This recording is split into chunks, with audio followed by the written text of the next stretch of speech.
Hello everyone, welcome back to my channel.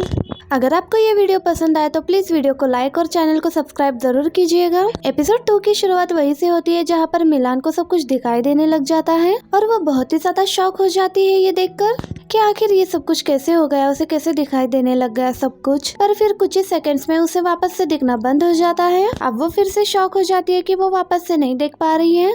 Maid aunty भी ये देख लेती है और उससे पूछती है कि क्या हुआ है तुम्हें। तो मिलान कहती है कि कुछ नहीं, मैं बिल्कुल ठीक हूँ। तो मेड आंटी कहती है कि कुछ हो तो मुझे बताना, ये कहकर वहाँ से चली जाती है। और फिर मिलान तो सोच में पड़ जाती है कि उसे कैसे दिखाई देने लग गया था। और फिर मॉर्निंग होते ही मिलान चुपके से अपने घर से निकलकर किड्स हॉस्पिटल पहुँच जाती है और वो रिसेप्शन पर जाकर पूछती है कि क्या डॉक्टर वेलान यहीं पर काम करते हैं, जो उनसे बहुत ही जरूरी बात करनी है। फिर हम शन के फ्रेंड वेलान को देखते हैं जो कि एक बहुत ही एक्सपर्ट सर्जन है। और जैसे ही वो अपनी सर्जरी कंप्लीट करके बाहर आता है तो नर्स उसे बताती है कि एक लड़की उससे मिलने के लिए आई है और उसे उससे कुछ बहुत जरूरी बात करनी है। वेलान तो बहुत खुश हो जाता है, कहता है कौन लड़की है, क्या वो बहुत ब्यूटीफुल है। नर्स कहती है कि वो आपके ऑफिस में आपका वेट कर रही है, आप खुद ही जाकर उसे देख लो। वेलान अपने ऑफिस में आता है और मिलान को अपना नाम बताता है और कहता है कि तुम्हें मुझसे कुछ बात करनी थी ना। तो मिलान कहती है कि हाँ, मुझे तुम्हें एक सीक्रेट बताना है, इसलिए पहले तुम दरवाजा बंद कर दो। और फिर मिलान इसे शन के बारे में सब कुछ बता देती है। ये सुनकर वेलान कहता है कि ठीक है, तुम फिक्र मत करो, मैं आज रात ही उसे रेस्क्यू करने के लिए जाऊंगा। मिलान कहती है कि नहीं, तुम्हें जल्द से जल्द जाना होगा, अगर तुम लेट हो गए तो वो मर जाएगा क्योंकि उसे बहुत ही ज्यादा चोट आई है, तुम अभी इसी वक्त अपना कार लेकर चले जाओ।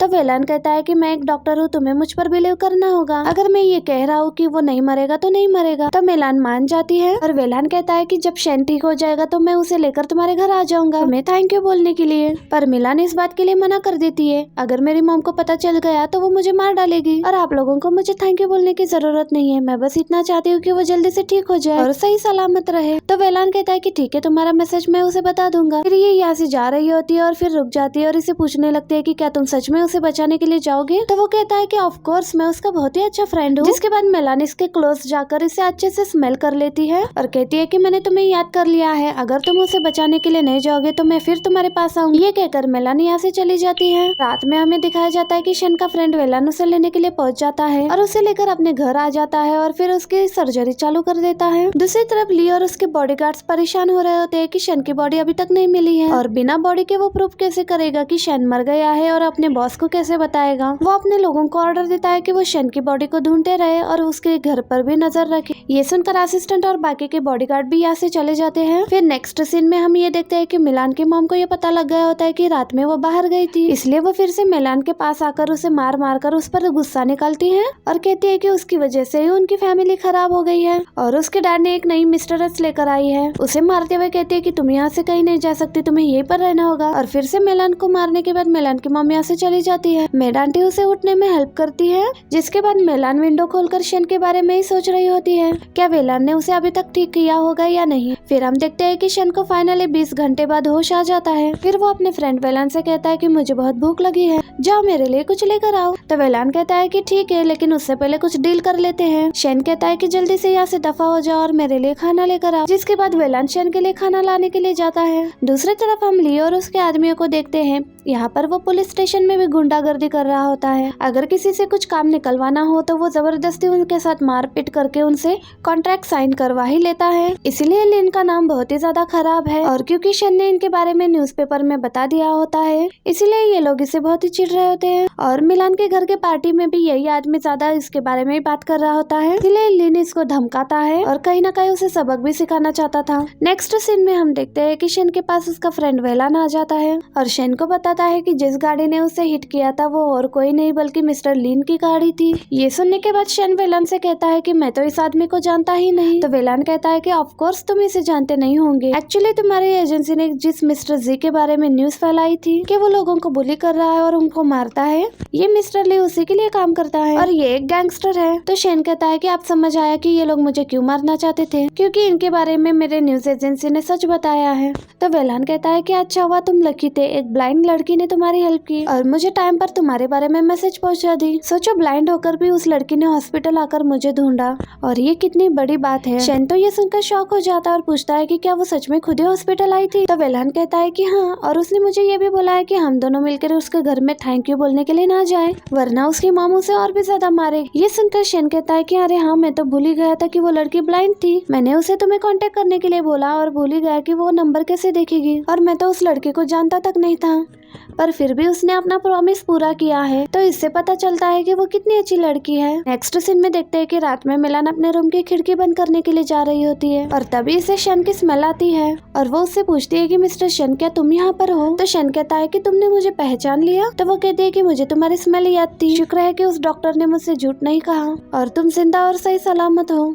तो शन कहता है कि हाँ, तुमने मेरी जान बचा ली। तो मिलान कहती है कि तुम्हें तो बहुत ज्यादा चोट आई थी ना, तुम इतनी जल्दी कैसे ठीक हो गए? शन कहता है कि वो इसलिए क्योंकि मेरे पास बहुत अच्छा डॉक्टर है। फिर मिलान उसे टच करके उसे चेक करना चाह रही होती है। शन उसके पास आकर उसका हाथ अपने फेस पर टच करवाता है। फिर मिलान इसका फेस टच करके कहती है, तुम अभी तक पूरी तरह से ठीक नहीं हुए हो और तुम हमेशा याद रखना तुम्हारी आधी जिंदगी मेरी है, इसलिए तुम अपने हेल्थ का अच्छे से ख्याल रखना। शन कहता है कि ठीक है, मेरी आधी जिंदगी तुम्हारी है ना, मैं अच्छे से ख्याल रखूंगा और मेरा नाम शन है और मेरे पास बहुत पावर है, तुम फिक्र मत करना, मैं किसी को भी तुम्हें बुली करने नहीं दूंगा और तुम्हारी हेल्प करूंगा। मिलान कहती है कि अगर तुम इतने ही पावरफुल हो तो तुम्हारे दुश्मन ने तुम्हें चोट कैसे पहुंचा दी? जान से मारने की कोशिश की उन्होंने। शन कहता है कि मैं इस बार केयरलेस था, अगली बार से ध्यान रखूंगा। और फिर शन मिलान को फ्लावर वाला प्लांट देता है और बताता है कि इसके फूल हमेशा विंटर में ही खिलते हैं और तुम इसका अच्छे से ख्याल रखना। ये सुनकर मिलान कहती है कि मैं खुद का ख्याल नहीं रख पाती हूँ, इसका कैसे रखूंगी? तो शन मिलान से कहता है कि जब इसमें फ्लावर खिलेंगे ना तभी मैं तुमसे मिलने के लिए आऊंगा। तो मिलान कहती है कि ठीक है, फिर मैं तुम्हारा वेट करूंगी। शन मिलान से कहता है कि मेरी आधी जिंदगी तुम्हारी है ना, तो तुम एक बहुत अच्छी जिंदगी जियोगी, इस बात को भूलना मत। ये सुनकर मिलान कहती है कि हाँ, मैं याद रखूंगी। जिसके बाद शन यहाँ से चुटकी बजाते ही गायब हो जाता है और मिलान बस उसके बारे में सोचकर खुश हो रही होती है। जिसके बाद फिर दिन ऐसे ही बीतते जाते हैं और मिलान शन के बारे में ही सोच रही होती है और विश कर रही होती है कि वो उसे देखना चाहती है कि आखिर शन कैसे दिखता है। इसी के साथ 10 दिन बीत जाते हैं और फिर शन अब पूरी तरह से ठीक हो गया है और इसका फ्रेंड वेलान इसका अच्छे से ख्याल रख रहा होता है और इसका बहुत अच्छे से केयर कर रहा होता है। फिर शन इस बारे में डिसाइड करता है कि वो किसी को पता चलने नहीं देगा कि वो मरते मरते बचा है। तो वेलान कहता है कि वो लोग जान भी गए तो क्या हुआ, तुम मरे थोड़ी ना। फिर हम देखते हैं कि शन के घर के बाहर ली के गार्ड्स खड़े होते हैं, कहते हैं कि हमें तो फालतू में यहाँ पर रखा गया, वो बंदा तो मर गया तो फिर यहाँ पर कैसे आएगा। उतने में ही शन अपने फ्रेंड के साथ अपने घर के बाहर पहुँच जाता है और इसका फ्रेंड कहता है कि जब ली को पता चल जाएगा कि तुम जिंदा हो और वन पीस में हो तो उस बेचारे की क्या हालत होगी, वो तो तुमसे पूरा डर जाने वाला है। तो शन वेलान से कहता है कि यही तो मैं चाहता हूँ कि वो मुझसे डर जाए। ये सब देखने के बाद ली के गार्ड्स यहाँ से चले जाते हैं। जिसके बाद हम देखते हैं कि शन जब खाना खाने के लिए बैठता है तो उससे नॉर्मल खाना भी खाया नहीं जा रहा होता है। ये देखकर वेलान कहता है कि मैं तुम्हारे साथ इतने सालों से हूँ और इससे पहले भी तुम इंजर्ड हो चुके हो, लेकिन इससे पहले कभी तुम्हारे साथ ऐसा नहीं हुआ और इस बार की चोट बहुत ज्यादा भी थी, तो मुझे लगता है कि ये उसका साइड इफेक्ट हो सकता है। अब इसका मतलब ये है कि तुम नॉर्मल फूड बिल्कुल नहीं खा पाओगे और तुम्हें खून की जरूरत होगी जिंदा रहने के लिए। अगर तुमने खून नहीं पिया तो तुम्हारी जरूरत और भी ज्यादा बढ़ती रहेगी। तो शन कहता है कि मुझे जल्द से जल्द उस पर्सन को ढूंढना होगा जिसने मेरी ये हालत की है। तो वेलान कहता है कि तुम अपने भाई को ढूंढना चाहते हो जिसने तुम्हारे साथ ये सब कुछ किया है। क्या तुम उसे नफरत नहीं करते? उसकी वजह से तो तुम्हारी पूरी फैमिली खत्म हो गई है और अब तुम्हारे पास कुछ भी नहीं है। शन कहता है कि ये सारी बातें तो उसे ढूंढने के बाद ही पता लगेगी। और नेक्स्ट सीन में ली के पास उसका असिस्टेंट आता है और ली उस पर चिल्लाते हुए कहता है कि शन अभी तक जिंदा है, पर शन का असिस्टेंट ये बात मानने के लिए तैयार नहीं होता। वो कहता है कि मैंने तो उसे पूरी तरह से मार दिया था, वो जिंदा तो नहीं हो सकता। तो अपने असिस्टेंट पर गुस्सा करते हुए कहता है कि हमारे गार्ड्स ने उसे आज उसके घर पर देखा है और वो जिंदा है और सही सलामत है। तो असिस्टेंट भी कहने लगता है कि बॉस मैं सच कह रहा हूँ, मैंने उसे सच में मार दिया था और मैं कोई झूठ नहीं कह रहा हूँ आपसे, अगर वो जिंदा होगा तो आप मुझे मार दो। तो ली कहता है कि ठीक है, मुझे तुम पर बिलीव है, लेकिन ये बात सच है कि वो अभी जिंदा है और तुम्हारे हिसाब से तो वो मर गया था, तो उसका जिंदा रहना कितना अजीब है ना। उतने में ली को उसकी चीफ की बेटी की कॉल आती है। जिया ली से इस बारे में पूछ रही होती है कि क्या तुम आज रात को मेरे साथ डांस पार्टी में चलोगी। तो ली मना कर रहा होता है, कहता है कि मुझे तो डांस आता ही नहीं है और मैं तुम्हारे लिए सुटेबल नहीं रहूंगा, क्यों ना तुम किसी और रिच फैमिली से कोई लड़का ढूंढ लो। तो जिया कहती है कि यानी कि तुम मना कर रहे हो मेरे साथ चलने से। ली को जिया की फोर्स करने पर मानना पड़ता है और कहता है कि ठीक है मैं आ जाऊंगा। तो जिया कहती है कि ये हुई ना बात, तो तुम 7 बजे वहाँ पर पहुँच जाना और आज तुम सूट पहन लेना। कॉल कट होने के बाद ली का असिस्टेंट उसे कहता है अगर आप नहीं जाना चाहते हो तो अपने आप को फोर्स क्यों कर रहे हो। तो ली कहता है कि मैं उसे कुछ नहीं कह सकता, अगर मैं उसे मना कर दूं तो वो चीफ से बात करेगी। अब जाओ, अब तुम्हारा काम है शन के घर जाकर उसका इन्वेस्टिगेशन करना कि शन जिंदा है या नहीं। अगर शन सच में जिंदा हुआ और चीफ को इस बारे में पता चल गया तो हमारी जान खतरे में हो सकती है। जिसके बाद असिस्टेंट अपने काम के लिए लग जाता है। नेक्स्ट सीन में ली डांस पार्टी में पहुंच जाता है। तभी उसकी बॉस की बेटी जिया भी यहाँ पर पहुंच जाती है। तो वो पूछती है कि मैं कैसी लग रही हूँ, तो वो कहता है कि अच्छी लग रही हो। तो वो कहती है कि मैं अच्छी तरह से जानती हूँ कि मेरे फोर्स करने पर तुम यहाँ पर आ गए हो, लेकिन मुझे कोई फर्क तो नहीं पड़ता, तुम आ तो गए ना। पर तुम चाहे जितने भी फेक स्माइल दे दो, मैं तुम्हें मेरे साथ डांस करवा कर ही मानूंगी। लिन कहता है कि लेकिन मुझे सच में डांस करना नहीं आता। पर वो तो नहीं मानती और कहती है कि मैं तुम्हें सिखाऊंगी। और ये लिन के साथ जबरदस्ती डांस कर रही होती है। उतने में ही ली को यहाँ पार्टी में शन दिखाई देता है। ली सोचता है कि ये रियल है या फिर उसका डुप्लीकेट है, और यहाँ ये बार बार शन को ही देखे जा रहा होता है। तो जिया इसे कहती है कि तुम डांस पर फोकस करो। फिर ये जानबूझ के बेकार वाला डांस कर रहा होता है और कहता है मुझे वॉशरूम जाना है, और बहाने से भाग जाता है। शन को इधर उधर ढूंढ रहा होता है। शन जानबूझकर इसे अपने पीछे ले जाता है। तो बस शन के पीछे पीछे ही जा रहा होता है, पर उसे पकड़ नहीं पा रहा होता है। और फाइनली शन उसे एक जगह पर दिखाई देता है।